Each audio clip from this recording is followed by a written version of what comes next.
Okay, great. Well, welcome everybody. Um, Love to see you all again, and welcome back to our Notes from the Field series.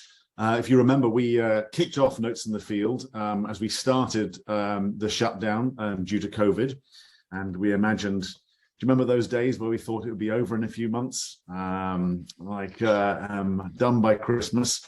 And so we thought we'd have something which would keep us connected to the field, have us reporting out from people who are doing some amazing stuff around the world and keeping us connected during this short, irritating interlude. They were hugely successful early on, and a number of us took a whole lot of pleasure out of them. And beyond just their actual utility, it was just nice to continue to learn and to have a way of listening to folks. But also they fell by the wayside, as many things did during COVID, and so it's great to be able to bring them back. I would like to thank the Rights and Communities team for actually bringing them back and here. Again, they are proposing here as the first of 3 presentations around basic necessity surveys from around the world, and I am going to hand over directly to Heidi, who's going to introduce the series and introduce our speakers today.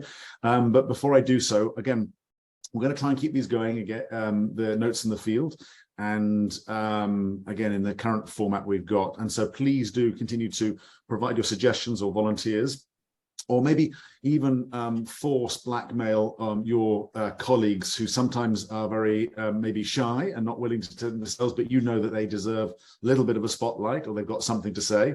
So do try and see if we can press gang some more people, not just those like me who are only too happy to talk to others about bringing their work forward, because again, I think it's a fantastic opportunity for those we don't traditionally see or hear. But for the moment, I'm delighted to hand over to Heidi, and looking forward to it very much. Thanks, Heidi. Thank you, Joe. Thanks very much. Good morning, good afternoon, good evening to everybody on the call. It's great to see you all out there. I'm Heidi Kretzer. I'm part of the Rights and Communities team. I'm a conservation social scientist. And one of the goals of the Rights and Communities program is, of course, to support teams to apply social sciences in conservation practice. And we know that many of the field teams that are out there are either using already or contemplating using the Basic Necessities Survey in their work. So we thought it would be a good opportunity to co-opt the Notes from the Field for this 3-part series on the Basic Necessities Survey. Just a couple of logistics. We are going to be recording the presentation, and then we will truncate and only show the presentation. So we will also be recording the discussion, but we won't be sharing that widely. That'll be just for us to take notes on. But we will make the presentation available in the next day or so. So you should be getting an email on that, and then you can share that with your colleagues that weren't able to make it. So this is part of a 3-part series. Of course, today will be Jess LaRoe, and I'll say a little more about Jess in a minute. Next week, on Tuesday, June 7th, we will have Henry Travers from the Cambodia team, and he's going to give a talk on the application of BNS over a decade and some of the challenges that have been presented as the conservation initiative has aged, and the impacts that creates for actually implementing BNS over the long term. And then our final presentation will be on June 14th, also a Tuesday, also at 9 a.m. with Jennifer O'Leary, who's part of the Western Indian Ocean Marine Team. And that's a place where they've applied BNS, and they've had to modify it a little bit to meet their needs, but also applied it in 2 totally different political contexts across Kenya and Tanzania. So we'll be very much looking forward to those next 2 sessions. But for now, we're so excited to have Jess LaRoe here. She will give an overview of the Basic Necessities Survey and talk about its application in WCS Congo program. Jess is an assistant professor of geography at Middlebury College in the state of Vermont in USA. She studies human-environment relationships in forest landscapes undergoing rapid change, with a focus on the intersection of conservation and development initiatives and how that affects land access, trends in inequality and well-being, and livelihood transitions. She has worked in the Amazon basin and the highlands of East Africa. She has a PhD in geography, as well as an MA in agricultural and applied economics. And she got those from University of Wisconsin-Madison. And her undergraduate degree is from the University of North Carolina. So without further ado, I will turn it over to Jess, and we're looking forward to hearing from you. Thanks, Heidi. All right, can everybody hear me all right? Okay, so for the past couple of years, I've been working with Deanne DeToof and Michelle Wieland at WCS to assess data from their Basic Necessities Survey program in Central Africa. And I want to share some of what we've learned so far in sort of 3 parts. So in the first part, I'm going to introduce, for those of you that haven't started to try using it, the Basic Necessities Survey and describe its basic approach. And then I want to sort of demonstrate the power and utility of the approach in the second part by sharing results from the Okapi Wildlife Reserve in the DRC's Ituri province. And then in the last part, I'm going to point to a few lessons about using the BNS that have emerged from our analyses so far. So taking a step back, probably don't need to tell this to you guys, but it's worth stating that organizations like WCS care about human well-being for both pragmatic and ethical reasons. So ethically, many operate with an imperative to do no harm to local human populations, and pragmatically, when human communities are doing well, they can better engage with and take a leadership role in conservation initiatives. Furthermore, understanding the social context in which interventions occur allows more efficient targeting of programs and better assessment of impacts. So having established the why, the next question is how to measure and monitor well-being. So there are many indicators of quality of life, and classic poverty metrics based on income and consumption that are commonly deployed in economic development studies can be very intensive to collect. Surveys can have hundreds of questions and can produce survey fatigue and sometimes unreliable answers. On the other extreme, shorthand metrics like mid-upper arm circumference miss many important dimensions comprising well-being. And meanwhile, open-ended and subjective questionnaires can produce really rich answers, but don't easily allow for comparisons over time and space. So a good standard indicator needs to be replicable, easy to implement, locally meaningful, and sensitive enough to detect differences. So answering this call, the Basic Necessities Survey was developed by Rick Davies working in Vietnam in the 1990s, drawing from work in Britain on consensual definitions of poverty by Mack and Lansley in the 1980s. WCS adopted and modified the approach and has experimented with it in several different contexts since the early 2000s. So based on the iterative process, WCS recently published a training manual explaining the BNS protocol available at this link, which you guys may already be familiar with. The approach builds from a United Nations definition of poverty as a lack of basic necessities. So essentially, the BNS asks households whether they have access to a list of goods and services deemed to be basic necessities, but what counts as a necessity in some places can be useless in others. For example, a boat may be a necessity in a fishing community in the Congo, but not in an arid region of South Sudan. So the first step is conducting a series of focus groups in the relevant communities, gathering responses to the question, what is something that everyone should have and no one should have to live without? And from these, a standard list is developed for the landscape that includes both goods, like a machete, and services, like access to clean drinking water. This list forms the core of a short survey that is then administered to households. So for each item, they're asked, do they have it? And do they think it's necessary?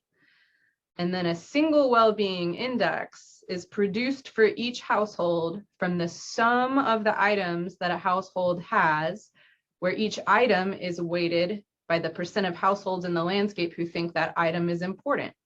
So this means that if almost everyone thinks a machete is necessary, those are weighted more heavily than something expensive that fewer households think is necessary, like a TV. So combined with other questions about household members, livelihood activities, and natural resource use, the whole survey is designed to take less than half an hour.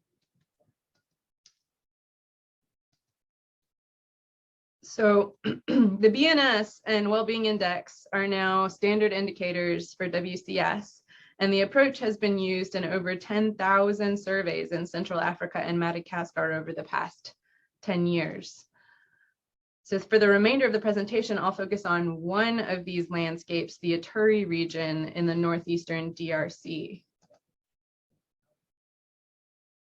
So Ituri has made headlines multiple times over the past several years as violent conflicts, surges of refugees, a mining boom, and outbreaks of Ebola have all caught international attention. And given the region's volatility, monitoring well-being is especially important. The Ituri region also contains one of Central Africa's most intact forest landscapes, including the 14,000 square kilometer Okapi Wildlife Reserve. The reserve contains globally important populations of red-listed species like okapi, forest elephants, and eastern chimpanzees, not to mention a host of other animal species, valuable timber species, and dense above-ground carbon stocks. WCS has been working in and around the wildlife reserve since 1986. With USAID funding in 2014, WCS began an extensive effort to systematically monitor well-being around the reserve using the BNS. And they now have data from over 2,000 surveys from 24 villages visited every other year since 2015. And actually they have far more than this and have just completed another round, but we're focusing on the set of 24 villages that they visited every time. So with these repeated measures, WCS has been able to map and monitor well-being in the region and learn about how and where well-being has changed. So I'll share some of the results now. But one thing worth quickly pointing out is that the list of goods that's used to make the well-being index can also be used to make a more traditional wealth measure when the goods are weighted by their price rather than the importance rankings. So this can help compare BNS results with other instruments like the World Bank's Living Standards and Measures Survey. And compared to traditional wealth measures, though, which are usually heavily skewed, like in this graph on the right, the well-being index has a much more normal distribution and allows better resolution of households that are kind of at the lower end of the wealth continuum. So here we see a histogram of the WBI scores in the first 2015 survey campaign. So first, let's look at whether well-being in Ituri changes over time. So here's the 2015 distribution again. And then when we compare the 2015 distribution in yellow to the 2017 distribution in red, we see a significant negative shift in the WBI scores. By 2019, in blue, well-being scores have recovered, though fatter tails in the distribution suggest rising inequality. And we see that the changes we observed in 2017 were more of a shock than a trend. The timing of the shock coincides with a massive national level devaluation of the Congolese franc in late 2016. Apart from how WBI is changing, we can look at where WBI is changing. So the communities around this reserve are arrayed for the most part along two roads. Neither is paved, but the east-west road is the more major national highway, and the north-south road is a less traveled road. In this map, there's two clusters of villages with significantly increasing WBI over the 3 rounds those are shown in blue, significant increases. And one is around the trading center at the intersection of the two roads. And one is around a Catholic mission in the north. Places with overall declines, shown in red, aren't really spatially clustered, but the 2017 shock, which you can kind of see in this sort of village by village graph, was concentrated along the east-west road. So it makes sense that a currency devaluation would have the biggest impact in villages that are more integrated into the national economy. And here there's a comparison of well-being for the east-west road villages, and everywhere else, the red line is east-west villages and the dotted line is everywhere else. So we see that spatial concentration of the well-being shock. So next we can look at specifically which households are doing well. So again, here red indicates significantly lower and blue indicates significantly higher WBI scores. Consistent with patterns common worldwide, we see that female-headed households and indigenous households were worse off, as were households with lots of children or with elderly heads. And meanwhile, households with diversified livelihood activities or off-farm incomes were better off. Given the differences across households, it's worth pointing out that the 2017 shock that we measured previously still registers even when we control for household characteristics that might have changed from year to year in each sample. So finally, we added interaction terms to the model to ask which households experienced the shock most intensely. And we found that the shock was not felt uniformly. Woman-headed households, which are the red line here, were hit much harder than the general population, while indigenous households, which is the red line here, were less affected than the general population, though their scores were consistently lower overall.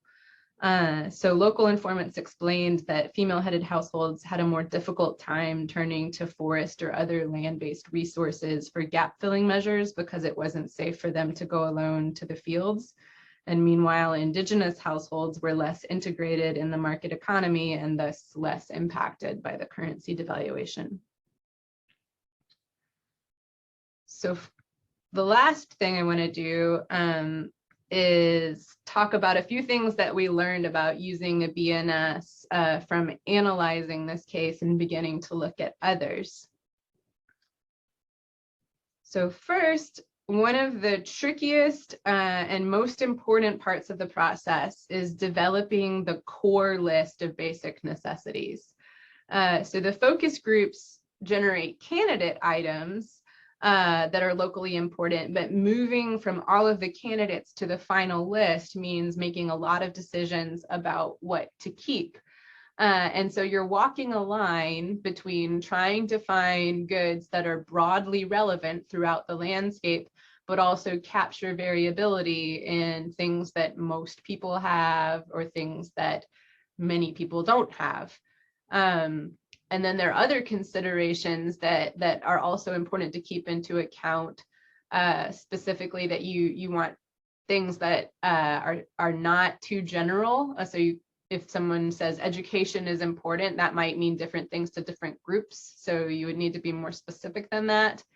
You have to avoid items that are promoted by projects that you might be trying to measure. So if there's a cook stove project and cook stoves is one of the items, then that can bias results of any kind of impact analysis. And also if there are interrelated items like chickens and a chicken coop, then you're losing information when you have many related items on your list instead of independent items. So there's a lot of finesse that goes around building that core list. But once you have that list, it's really important that you apply the same core list in each round across the entire landscape that's relevant for comparisons that you might want to do. So in the Central Africa program, at the landscape level, many focus groups create these landscape specific lists, but within a protected area landscape, all of the villages, all of the time periods use the same list. And that's really important for being able to do apples to apples comparisons. So it's all right if you add items in future years or for specific villages where particular projects are relevant, but you can't leave out items or you won't be able to calculate these indices. So you might be wondering, well, what if there's finer scale spatial variation in what constitutes a necessity within my broader landscape? So for example, if a bicycle would be relevant if there are bikeable roads, or a phone would be relevant where there's phone signal, but maybe not all villages have those things. And so that would tend to give you a lower well-being score for villages where some of these items aren't relevant. That said, changes over time in the index are still really informative. So even if you have some items like this that aren't relevant everywhere, we can still learn a lot by tracking changes over time in the index. Another thing you might be wondering about is what if even within a particular village, different kinds of people tend to think that different things are important. So this is part of the motivation for doing the focus groups in the first place. You do focus groups, for example, among different ethnicities, different sort of religious cultures, different ages of respondents, or household composition is another thing that can really determine what kinds of things are important. So in this case, for example, a hunting net is something that might be important for Indigenous households that tend to be more involved in hunting in the landscape, and not for other households. So we actually were able to sort of assess the sensitivity of WBI in the Ituri landscape to this issue. And we looked at basically the importance rankings for all of the goods on our list among ethnic majority Bantu households and the minority Indigenous Pygmy households within the landscape. So red here is, these are arrayed by overall importance rank in the landscape. And the red line are the proportions of the Bantu households that said it was important, each thing. And the orange line is the proportion of Indigenous households. So the two things that you can see immediately are that indeed things like a hunting net, over 70% of the Indigenous households thought those were important, whereas like almost 30% of the Bantu households thought that was important. That said, other than hunting net and a few other goods, the order of the ranks were pretty consistent. And that's something that others who've analyzed these kinds of consensual measures have found, is that there can be really significant differences in the overall proportions, but the orders tend to be correlated across groups. And that's helpful for a robust analysis. But the other thing that's interesting here is that for almost all of the goods, fewer of the Indigenous households think that they are basic necessities. And that shows up in our analysis because we found that overall well-being scores were lower for Indigenous households.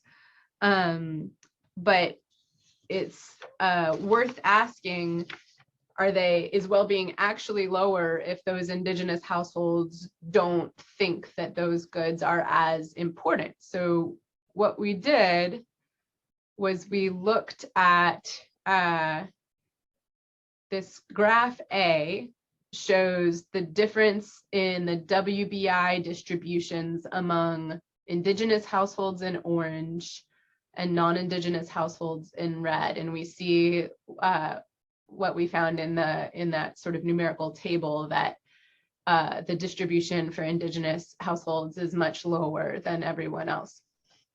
Then we recalculated the WBI scores, where we just used the importance weightings for Indigenous people applied to the Indigenous households. And when we did that, we saw that the difference in WBI was much smaller, but still significant. And Indigenous groups still had lower WBIs, but not to the same extent. So what the thing that we're learning here is that having this data on importance weights allows much more flexible analysis afterwards, and to sort of change your assumptions about how consistent you need your groups to be. So a pretty straightforward data collection mechanism can allow you to look at more nuanced questions afterwards. And one other thing that I wanted to highlight that you can do with this kind of separate possession and importance data is to separately track how people's expectations about what's a basic necessity change compared to whether or not they actually have those items. So for example, 10 years ago, a phone might not be a basic necessity for many people, and now many people might consider it such. So here, we can start up here. The yellow line shows our 2015 WBI distribution. The red line, solid red line, shows the drop in well-being scores when we hold expectations constant. So when we say, what did you expect to have in 2015? And let's apply that to every year going forward. The dotted line is when we allow people's expectations to change in each subsequent round. And we see that in 2017, that shifts the distribution even lower. So what that means is that people's actual assets fell, and at the same time, their expectations about what constitutes a basic necessity rose, and that means that their overall WBI scores were even lower. And this comes into play, particularly, for example, if you're doing project impact assessment and you're visiting villages over and over and talking about expectations, and that tends to increase people's sense of what kinds of things they should have faster than they're actually having those things. So in the analysis that I presented at the beginning, where we were tracking a change over time in Ituri, that was all using fixed expectations so that we could track real changes in assets. But I think that there's a lot of potential for also analyzing the way that involvement changes people's expectations. And a last thing that I want to point out is that I think that my impression so far is that the BNS is a very good instrument and produces a good index, and it's very useful for monitoring changes over space and time. If you're primarily interested in measuring project impacts, then it also is important to spend a lot of time being strategic about when and who you survey with this instrument. So ideally, you would have before and after data for repeated households that was randomly generated, that included a control and an intervention group. That's a tall ask.